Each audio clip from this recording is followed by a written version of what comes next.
আলাইকুম।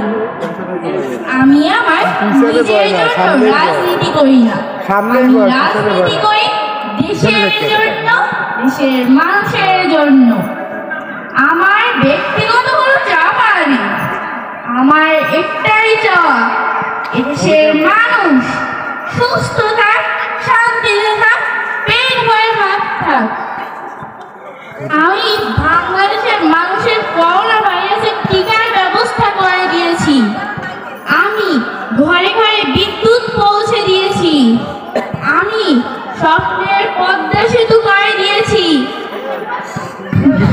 জাতির পিতা বঙ্গবন্ধু একটাই স্বপ্ন ছিল, সোনার বাংলাদেশ গড়ে তোলা।